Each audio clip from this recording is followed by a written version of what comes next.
Welcome to today's episode of the Psych Soul podcast, where we get ecstatic about psychedelic integration. Ecstatic, well, you'll find out why in just a few minutes, because here we're today to explore what does it mean to wake up. And can someone please tell me where the goddamn coffee is? This week marks the 10-year anniversary to that one single psychedelic experience that has literally changed my life. Now, to be fair, we know that most of our psychedelic experiences are life-changing in their own way, and yet each of us still has that one single one that was the pivotal point. Maybe you leapt into a new portal, maybe you were throttled into a new reality, whatever exactly happened to you. Nothing was ever the same. And that's exactly what happened to me in April 2014. So today I'm here to tell you all about mine, all about that one experience. And of course, the series of events that preceded and also that followed that have taken me from walking this planet as an unaware, unconscious, asleep human to one that is aware, conscious, and awake. And I want to dedicate this story to all the psyched souls out there who are finding the courage to wake up in a culture that resists awakening and are potentially navigating the path of embodying their glorious spirit throughout the wild, messy, and beautiful journey that we call humaning on planet Earth at this time. That's a lot of woo-woo for one introduction, but those of you who are felt like they've woken up, or maybe you're going through that waking up process, you probably understand what I mean. When I hear the words waking up, my mind literally conjures up a vision of angels in a pink backdrop, maybe some clouds, some people just like getting loved on. Maybe the person is being touched by God. That's what plays in my mind when I hear the word awakening. And I do want to begin the episode with the fact that I absolutely do believe that God is at play in awakening. For reference, you will hear me use this word, the word God, a lot. And I use it not as a religious context, but one that represents divine source, divine intelligence, the living intelligence and natural order that is inherent within all of us, the element of love. So awakening to me is like God tickling us out of a deep slumber to remind us that at our core, we are indeed conscious beings and are emanations of the said God, of the said intelligence. And simply that in our humaning ways and the ways that we have been conditioned by society, we simply forgot that we are conscious beings and emanations of God. And we have literally been numbed out by oppressive systems of society to a point where we have become unconscious, dissociated from our soul, from the mothership, from source consciousness.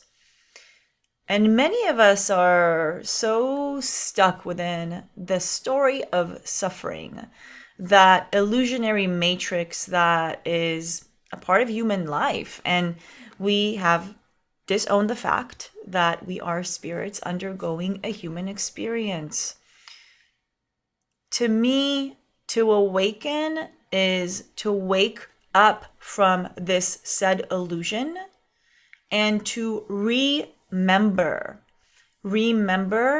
all the parts, all the facets, all the dimensions that we are, our soul bodies, our human bodies, our emotional bodies, our metaphysical bodies, our spirit, and then anchoring that remembrance into the meat suit, into the human experience, the human walk. Many souls are awakening at this time. This is not a coincidence. We are literally at the age of Aquarius, and this is a time that has been historically predicted, that consciousness will overtake the planet. We are at unprecedented time in history with devastations that, quite frankly, our planet could no longer tolerate. The suffering on Earth has never been greater before, and this is all arguably a product of disconnection from our souls. We literally have gotten to a point of no return, and the result of that is that people can no longer tolerate this reality and are actively looking for a way out. They are looking to escape because it is so unbearable. And then, when, of course, the desire to escape the matrix is stronger than the desire to remain asleep, then they wake up.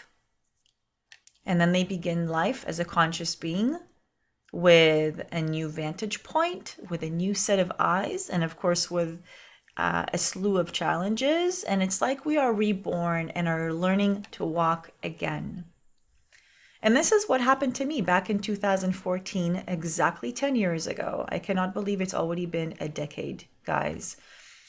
Back in 2014, there was a period of awakening that spanned over 6 months. And it began in April of that year when my bubble of illusion first cracked through that singular life-changing psychedelic experience with one of my favorite substances, which I will reveal in just a minute.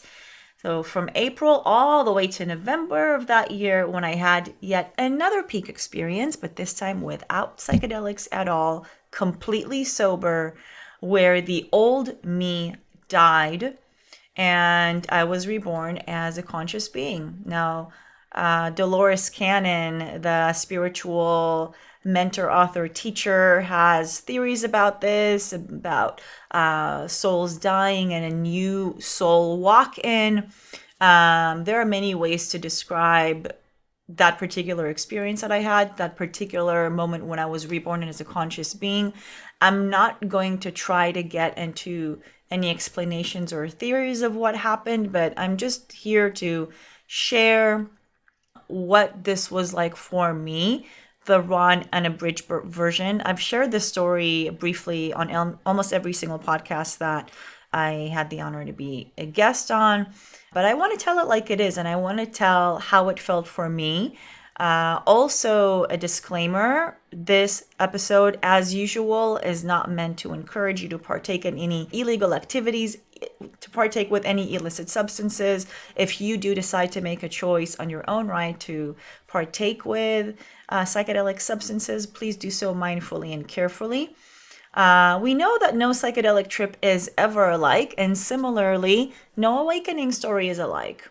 And yours is likely very different, maybe not, who knows? And yet, don't try this at home, okay?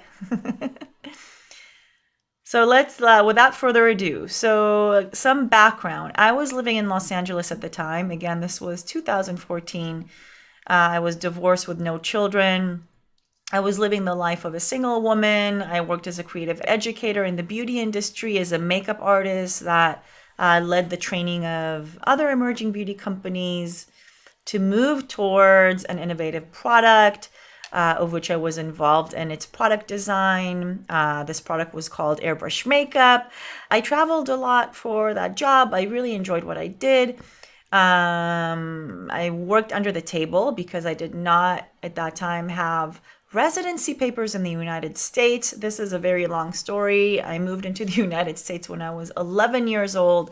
I went to school there. My parents had petitioned for us ever since we were children, of course, to get legalized and become residents. This process was stuck for decades. Again, let's not even go there. But basically, I lived in the United States as an illegal immigrant for a big chunk of my adult life. And when you do that, there are not many options in the ways of employment, of education, of housing. I mean, imagine you are without papers. I was without a social security number that would even allow me to work. It's like I didn't even exist in the United States, and I was not even allowed to exist in the United States. I literally lived underground. My self-esteem was non-existent. My proof of living was non-existent. Of course, when you meet new people and potential partners, this was absolutely embarrassing. I was at the second half of my third decade. I had nothing to show for myself. I did the best I could, and somehow I got by, of course.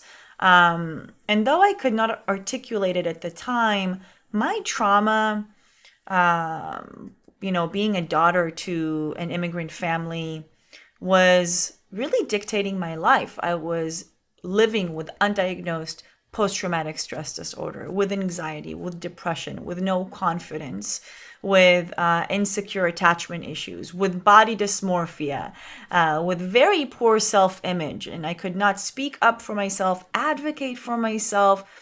I was in a string of failed relationships. I was just desperate and stuck, and there was no way out.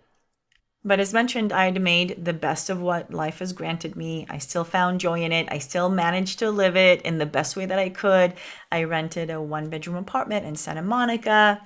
I connected with the cool artist communities in Los Angeles, and I started going to transformational festivals like Lightning in a Bottle and Burning Man. And though I was introduced to psychedelics many years prior, it was only around that particular time when I had returned to experimenting with these soul manifesting agents more regularly through the festival scene in which I was involved. Still only recreationally, only sporadically. Again, I had zero education on the topic. The word set and setting, even the concept of dosing, at the time meant absolutely nothing to me. For me, I viewed psychedelics as fun party favors, as mood enhancers, nothing more. Now, here comes April 2014. I attended Coachella Festival for the first time, for the first and last time. But yeah, it was a very cool experience. I went with a huge group of friends, and I was very open to taking some party favors, but had none with me. But I wasn't worried because I knew it would not be a problem to acquire some because again, I went with a bunch of my burner friends and I knew that someone would help me get set up. And after 2 days of dabbling with, micro doses of, just microdoses of things like mushrooms and this and that. On day three, of the festival, which was also the last day of the festival, I was ready for more.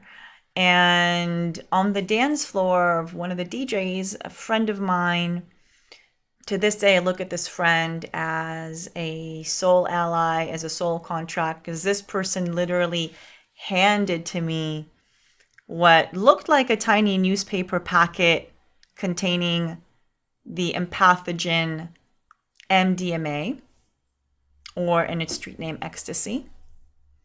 But really what they handed over to me were the keys to, I don't even know if to call it like the next chapter of my life, but it feels like to my next lifetime. So I took that packet of MDMA and bent down in the dancing crowd to do what I knew how to do with MDMA at the time, which again, I don't even know if it was measured. It definitely wasn't encapsulated. It was just a bunch of white powder. And I just took the packet and I had intended to just pour some of it into my bottle of water and just to kind of sip it throughout the next few hours. But then suddenly someone said that security was coming through. And in the haste, I just dumped the entire packet into my bottle and I got back to dancing ASAP. Now, I began sipping on the water. I thought that maybe some of my other friends would be interested, but no one else was. And once the set was done, my friends decided to head over to another DJ stage when I really had my heart set on watching Lana Del Rey, which was one of my favorite artists at the time. So basically, I had the entire MDMA containing water bottle all to myself. And it hadn't even occurred to me. I mean, this maybe will tell you just like how unaware, like uneducated in regards to psychedelics I was. like with no like etiquette or anything like that. I just didn't even consider that there could be enough MDMA in there for 3 or 4 people. But I just had it to myself. And to be fair, to this day, I have no clue what the exact dose was and exactly how much MDMA was in that bottle and how much I ingested. Obviously I'm still alive, without, thank God, without any brain damage. and I ended up having an incredible experience, but I'm going to suspect that the amount in there was so high that it was absolutely enough for at least 2, maybe 3 people. So, with my bottle in tow, I just like made my way owner to the Lana Del Rey stage. And I just, it was just the crowd was absolutely packed. I think she was the headliner, and there were just thousands and thousands of people. And I could barely like find a spot to even just stand in so I could see the stage. I felt this incredible, incredible connection with all these thousands of people. I felt a softening. I felt like I didn't even have to use any words to communicate with anyone. Absolutely nothing needed to be said. Again, I remember there were so many people. People were like blocking my path. And, you know, I would just like literally just take my hand and just like softly put it on the guy that was like next to me. It was like this tall, big guy, maybe even a security guard. And I just like I just put my hand on him, on his back, and he just like softly like moved away so I could, get like a glimpse of the stage. Like he felt me. And I felt him, and I just, again, I felt extremely safe and very open, and I was alone, completely alone. Again, all my friends just pieced off to another stage, but I was alone, but I was with everyone. I was literally feeling like I was an undulating wave in an ocean of fans. And eventually I decided, when the set was over, I decided to walk on to explore other areas of the festival. And I just so happened to run into a friend who was also on medicine. And we decided to hang out. We went over to watch Disclosure. And and this was literally an experience that I will never forget what happened in the next like 30 minutes or so. We basically, and again, if you know Disclosure is an electronic DJ duo. And, again, like it's like music for dancing, okay? It's not like, sound bowls to just like chill to. And there were thousands and thousands of people dancing to this set. And under the feet of thousands and thousands, maybe like 10, 15,000 people, my friend and I literally just like sat on the ground, right in the middle, cross-legged, and just, I think we held each other's hands. And just gazed at each other and just communicated in the most authentic, vulnerable, focused way. There was literally nothing else around us and nobody else around us. It was an unparalleled connection, experience of unity. It was like we were creating, or it was like we were exploring some type of a cosmic bond. But I just like, all I can recall is just like the thumping around us. It was like the earth was beating, and it was just like us holding hands and looking at one another while there was just like this huge orderly chaos around us. And it was very like neat and precise in this way. And we ended up spending the rest of the evening together, checking out other bands and listening to more music. And it was absolutely beautiful. But those two moments, that one at Lana's set and that one at the Disclosure set, were really like novel to me. And the intensity of just ways of being that I've never previously experienced before. Again, like a soft communication and complete non-violence, even though, to be fair, Itlana said, again, there were so many people that at the end, people were just trying to leave all at the same time. And there was like a tsunami of people, and it literally, like, people almost like fell on one another. And there was almost like a huge devastation in that concert that night. A huge disaster of people like almost like got smashed to death. But anyhow, just like the moments before of, again, just like, again, like a soft, silent connection with the all and the communication through love, and then a replication of that, but in a different way. And the disclosure set with my friend. And both of them were like, it felt like it was just like one singular drop in a huge ocean. And those two moments really remained with me. And how did I know that these moments were life-changing? Well, here's what happened next. The next day was time to leave Coachella.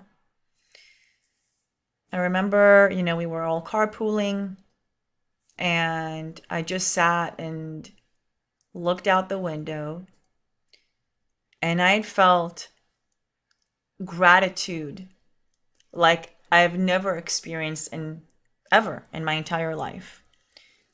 I felt like the luckiest person in the world. I felt like I was one of the most privileged people in the world. I felt like something had happened.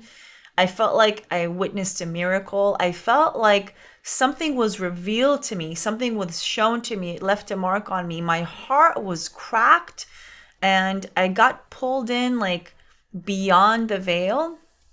Like the veil was lifted, and I was able to get a glimpse of something, of a potential reality that I didn't even know existed. And I just cried all the way home in gratitude and thinking, how could I have been so lucky? And I wish everyone could experience what I experienced, and everyone should be so lucky to ever feel what I got to feel in their lifetime. So from there, and again, this was April 2014, nothing in my life quite changed yet. But what did change was my awareness, and my attention now became focused on MDMA. And now I understood the potential of this medicine. I saw what it did for me. I saw who I was with it. And I began seeking it because I was really hoping to somehow replicate that experience. And, when you become aware of something in that way, then you begin seeing it, right? So I literally began noticing it more, not just, like finding it more, but also noticing it more in the media. At that time, I began to seriously date a guy, and I also got him turned on to it. And, this guy was an attorney. It felt like we were headed towards marriage. And at the time, I was really just ready to leave the beauty industry and really wanting to go back to school, and was exploring like how I could do that, especially knowing that, if we were going to get married, then that meant that higher education opportunities will finally be available to me, because that means that I could become legal in the United States. So I was really excited about that. And I was considering which routes to pursue in my master's degree. I was looking at law, I was looking at business, and I finally was looking at psychology. And then again, my guy at the time said, like, you're really good with words and talking about feelings. I think this could be a good fit for you. And I considered it, and I just kind of sat with that for a minute. And then fall came. We were at a holiday party, and my guy gifted me the book Waking Up by Sam Harris. Now, I've never heard of Sam Harris before, so I just took the book. I thought, that was interesting. And I took it, and I just began skimming through it, and I opened it up, and here was a chapter that talked about psychedelic therapy. So this was a completely novel idea to me at the time. And I was like, this is interesting. And then I remember taking the book. And again, this was another experience that I will never forget, because I remember taking that book, and it's like a voice within me, but outside of me, announced to the party, now I know what I'm going to pursue in my master's degree. I'm going to become a psychedelic therapist.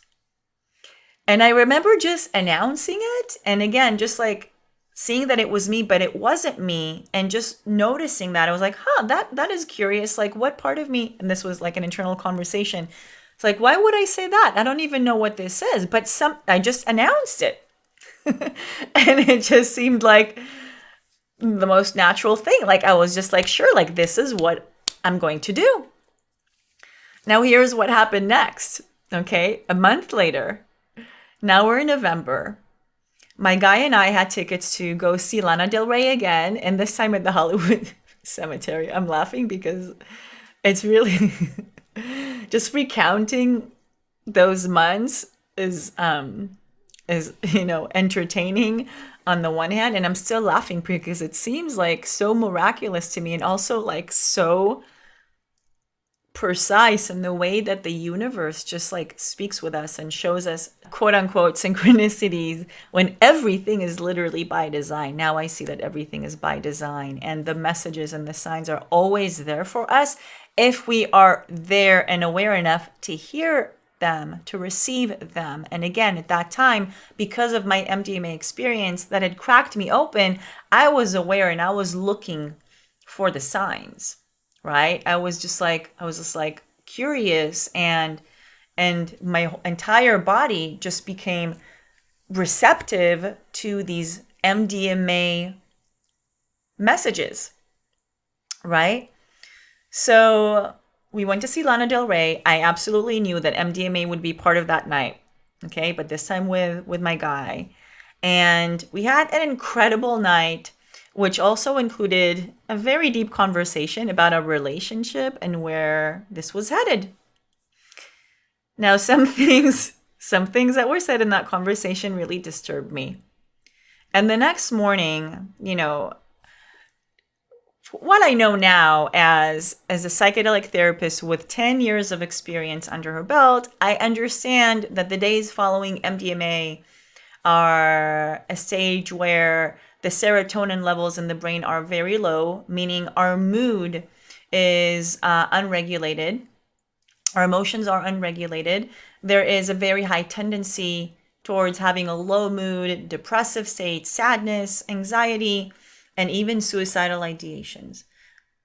And there's also a rule in psychedelic integration that no matter how important the insight seems, you always wait until you follow up on this insight, right? But anyhow, back then I knew nothing of that.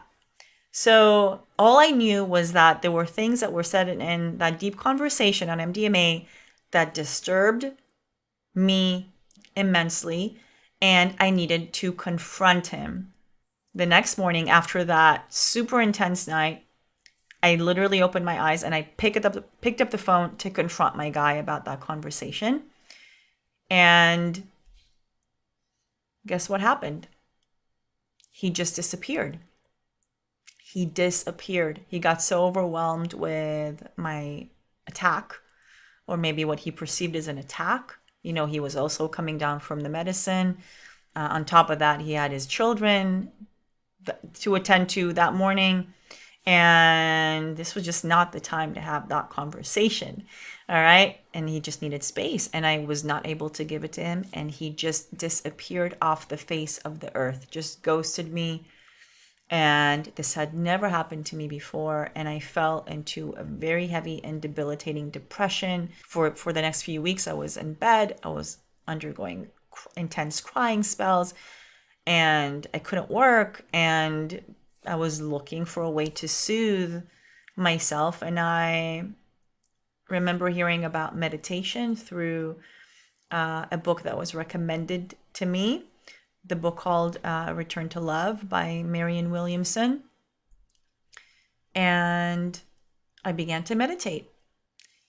So what I did, and I've never done this before in my life, I took to YouTube and I looked for meditation videos, and I just began meditating 2, 3 times a day. And this became a very important part of my day because it was the only time that I felt like I was regulated, and it gave me some peace and reduced my anxiety, and it gave me hope.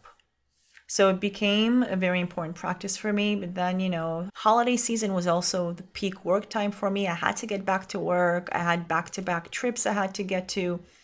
And I took I was finally able to get out of bed. I kept my meditations with me while I was on the road to continue self-soothing. And here's what happened next. I was on a work trip in New Orleans.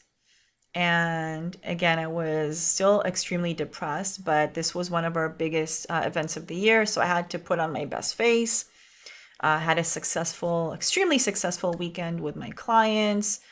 However, was also a total and complete bitch to my coworkers. I was just unbearable. I could not tolerate anyone aside from my responsibilities at work. I just had absolutely no energy to have any type of positive conversation with absolutely anyone around me. And honestly, I really felt for them.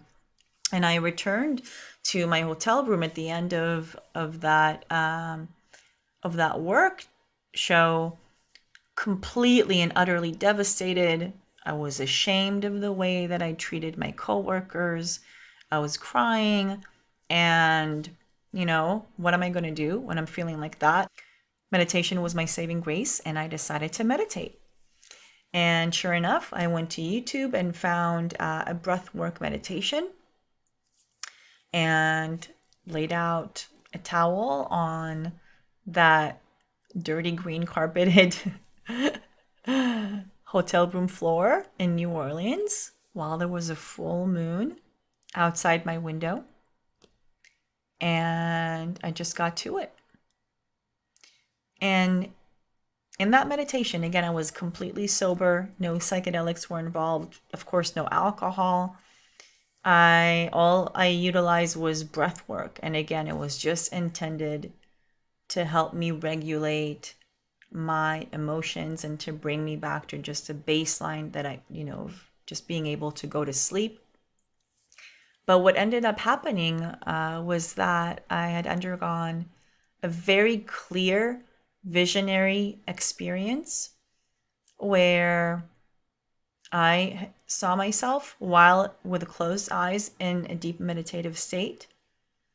I saw myself laying on the ground like I was laying on that hotel room floor. It's like I had I had an out-of-body experience where I literally had my eyes and my awareness just went over my body in the hotel room, and I was looking at myself laying there, and I saw the old me just looking like black marble and breaking into pieces, like an old avatar that was shattering. And I saw the pieces of the black marble just falling onto the ground. And from that pile of rubble of the old me, of that black marble, I saw just a being of light, this huge ball of light, again laying on the ground, and just slowly kind of raising up like they were coming to life. And just awake and alert. And I knew that it was me. And soon enough, my awareness returned to my body. And I opened my eyes and I woke up. And I woke up looking around me and had known that I am a conscious being. I knew that I woke up now as a different person. I don't know if a different incarnation is quite it, but I felt completely and utterly different. And I had new knowledge within me that I had never known before. For example, I knew that I was a conscious being. prior to that meditation, I didn't even know how to define the word conscious or consciousness. I knew that I was here to be in service to the world. Again, prior to that meditation, the terms being of service, which is a very common term in the spiritual world, again, meant nothing to me. Like, what do you mean serving others? This is just something that maybe they do in for the Queen of England, right? Or in palaces, right? Why would I serve anyone? I also knew, again, this was all as I opened my eyes, I just knew everything. I knew that I was here to serve the world with psychedelics.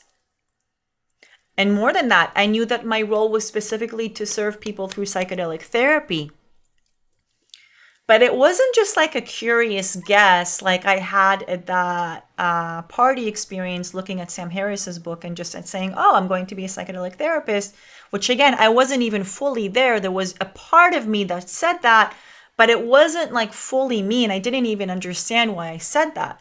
So now I can see that that voice that spoke out loud at the party was my future self, my highest self that was awakened, already awakened, came to life and received expression, was activated through that MDMA experience, but it wasn't yet fully embodied because, again, I was still operating in that interim stage of, okay, I can understand the potential, but I'm also the old wounded me. Like, you know, I was like sitting on the fence in that birthing, in that 6-month birthing stage. But now I was birthed. So it was a complete and total and full embodiment of that highest self, of my light spiritual body. And it was instantaneous. And it was amazing. Raise your hand if psychedelic medicines have changed your life. Raise both hands if you are a cisgender female that wants to serve in the psychedelic renaissance as an integration coach, a healer, or a psychedelic therapist, but has no idea where and how to begin. Soul Sister, welcome home to the Psyched Souls Integration Coaching Certification Program for Visionary Women, our best-selling 6-month professional training and personal development program where you get to dive deep into your own integration practice way beyond meditation and journaling while getting certified as a high-caliber psychedelic integration coach and guide. In our iconic program, you do your work through an experiential, creativity-centered, and system-rebelling transformational vortex that is grounded in proven methods and expert-level technologies, preparing you to take root as a psychedelic leader in your community. You have full intention to participate in this revival, and we provide you with the know-how, with the tools, and with a full-body confidence to create it. So if you are a psychedelic-informed woman with a huge heart of service that is ready to get off the fence and unapologetically step out into the world offering psychedelic support, stop playing small sister, take a leap into your soul-aligned, paradigm-shifting service career in the psychedelic revival, and help spread more light consciousness in the world. Learn more and apply at psychedsoul.com/training. You know, so I had like all this knowledge now, right? I felt completely and totally and absolutely open to life, which was another very different experience from the old me that was, first of all, back then, for pretty much all of my life, I'd worn black clothing from head to toe, knee-high leather boots, fishnets, red lipstick. I very much had that dominatrix look. For most of my life. And even, of course, as a makeup artist, it was a no-brainer because that was my uniform, but it wasn't really my uniform. This is just who I was at all times. But check this out. I woke up and got up that dirty green carpet and could not even so much as entertain the thought of wearing black ever again. I knew that my uniform now was to wear white. Like, I needed to wear white. And the only thing white that I had with me on that work trip was this old, like, wife beater tank top that I used to sleep with in those hotels. That was my pajamas. I was like, okay, well, at least I have that. At least I can wear that on my trip back home. That I had to take a flight back home to LA that morning.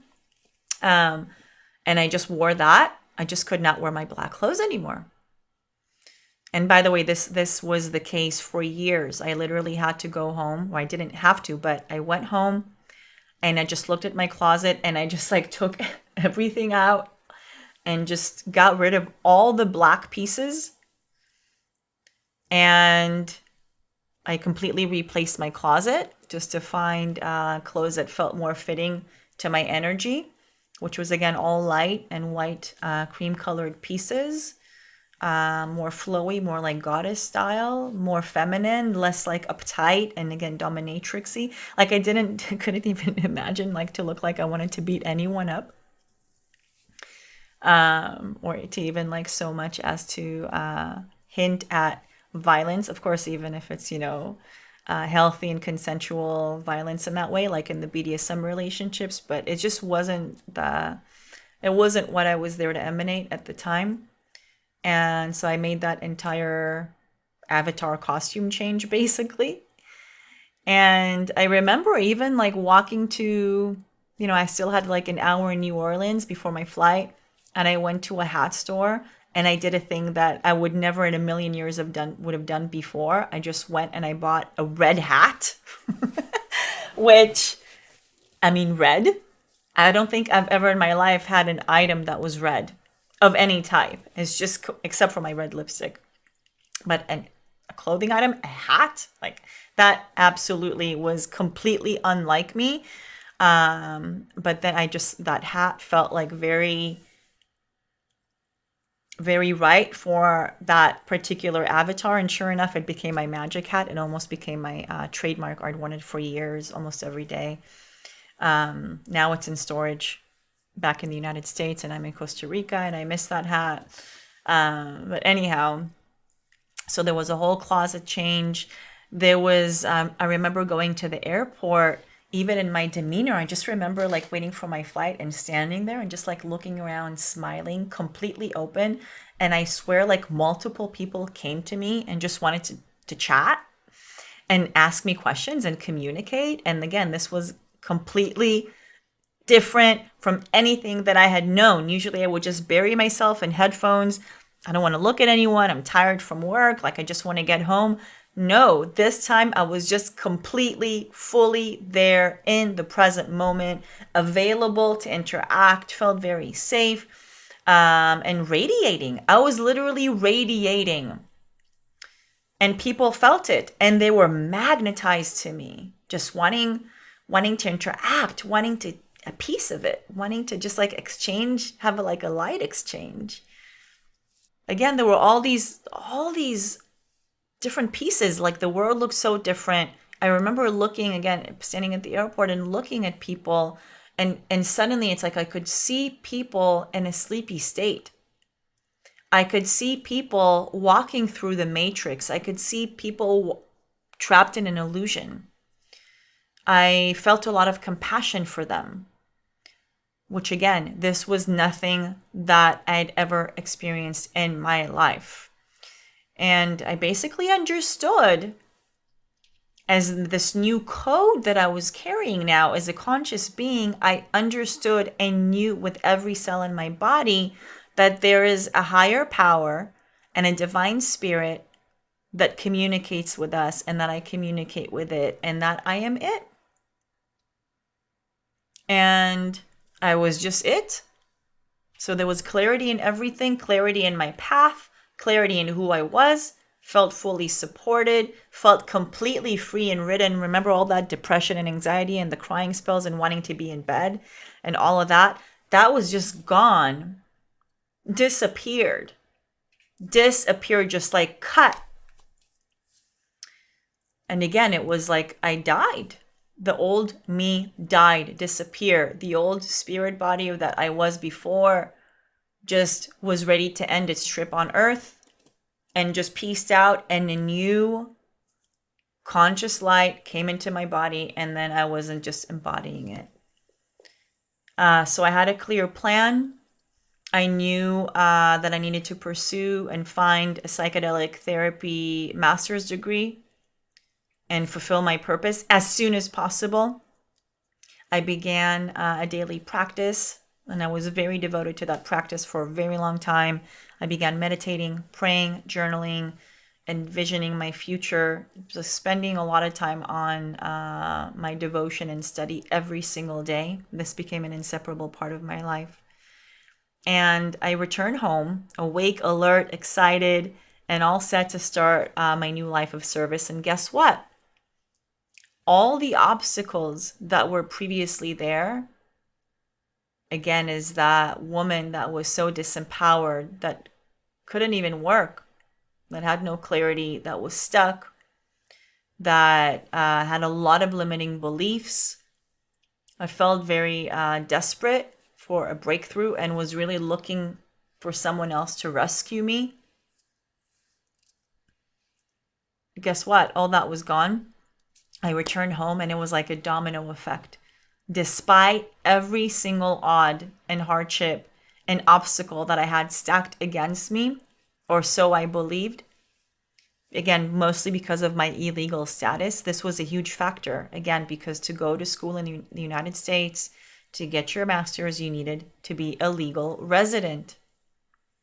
But it was like a domino effect, and everything happened. The right ideas, the right people, the right solutions were just presented to me. And within the first week of January of the next year, like 6 weeks, I was sitting in class. Like, I'd already gone through the entire process of registration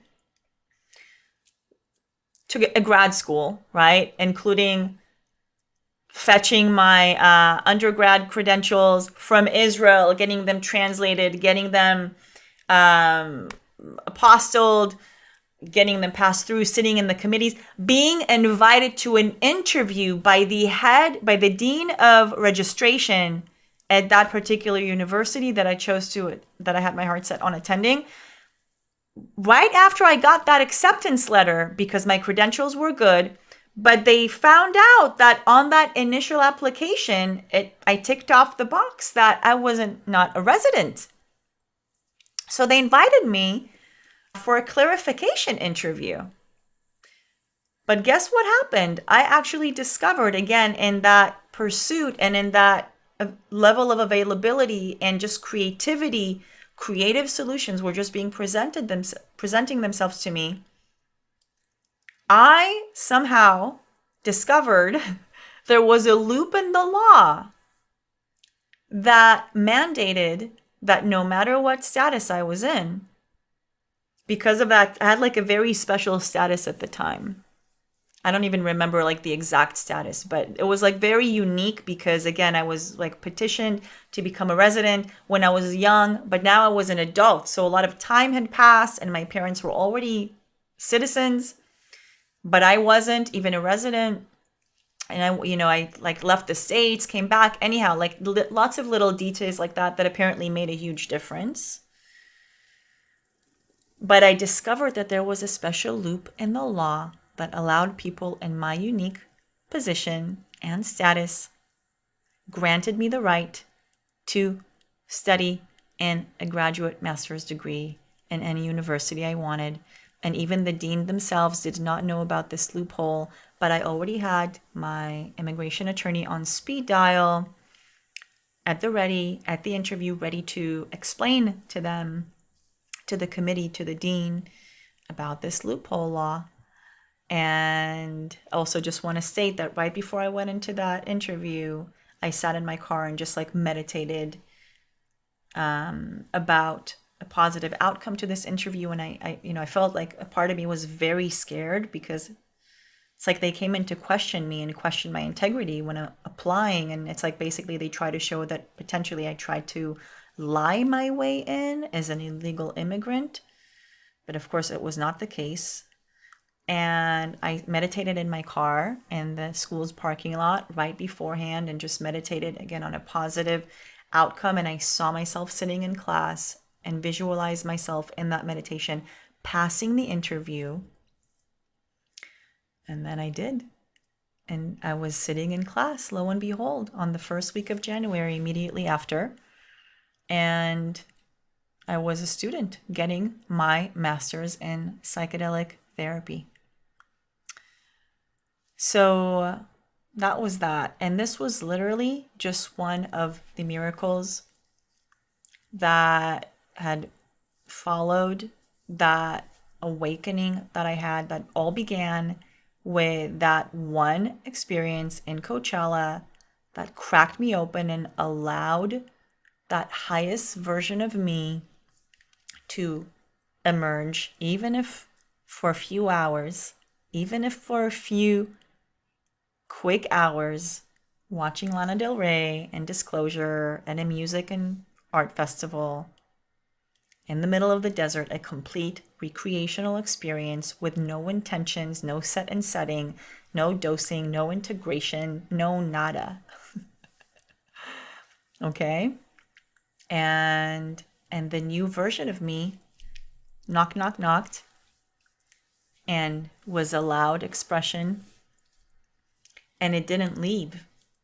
It definitely wasn't as amplified as it was in that experience under the influence of the medicine for the next few months, but it didn't leave. It was still there, and it was a part of me, and it was seeking, it was looking for a way out. It was looking for more medicine. It was calling the medicine into my life. It was looking for solutions and opportunities. And it even brought on, now I understand that whole episode with that guy, my guy at the time, that was so incredibly traumatic and devastating. It was the worst breakup of my life. And that rock bottom literally had caused my human to look for answers and get on track with the vision of the highest self, my highest self that was ready to be embodied, to be birthed. So that traumatizing experience, again, that ghosting experience that was so shocking to me, it was shattering to me. It completely shattered me. And it broke me open, allowing me, again, to look for healing solutions that were in par with consciousness states. Again, like meditation, I went into meditative states, breath work. Those were peak experiences, and that's in par with, again, their conscious experiences, even if I didn't know to articulate it in that way at the time. And that window of consciousness, that window of breath, that intentional breath of fire that I did, was guided through in that YouTube meditation in New Orleans, was literally was drawing out this highest self, and it completely surrendered my old self and allowed it to die and left it right there. So it was a classic spiritual emergence experience that is in large thanks to that incredible medicinal, recreational, psychedelic soul manifesting experience of MDMA back in April 2014. And my life has never been the same. I remain so incredibly grateful for what this medicine has gifted me. And I am devoted to supporting others because of that experience, because I saw what it did for me. And that prayer that I held driving home from that festival, I wish everyone could try this medicine so they could feel what I'm feeling, so they could basically feel their highest self and experience themselves without inhibition, without masks, without superficial filters, and just connect and find their way home. So that is what I am in devotion to. Granted, again, knowing everything I know now, 10 years later, I don't believe that psychedelics are for everyone. They are not, for too many reasons to count. But if they are right for you, if you pass all the safety assessments, and if it's in the right time, the right place, you have the right resources, the right support for you, when there is a match between the medicine and the human and all conditions are ripe, then awakening could be an outcome. So this was my story for today. I hope more than anything that it is first and foremost an inspiration for you on your awakening journey, no matter what stage you are in. And finally, an invitation for you to also find the courage and opportunity to share your own story, because sharing who we are and sharing what we have been through, the codes we carry, the wisdom that we carry, what has made us, is such a vital part of not just the psychedelic renaissance, but part of this consciousness overtaking the earth, because we are all rooted in our human experience. And because of that rooting and grounding and knowing exactly who we are and what we have been through as part of the hero's journey, understanding that and being able to express that freely and transparently and authentically is part of our integration path. We are literally learning how to verbalize and articulate and express our medicine and tell people who we are, what our medicine is, what we're made of.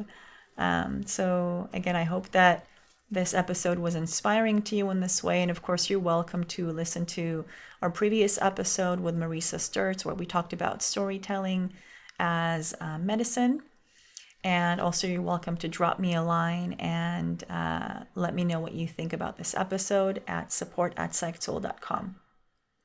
So thanks for listening. And remember, it's not the psychedelic, it's the integration.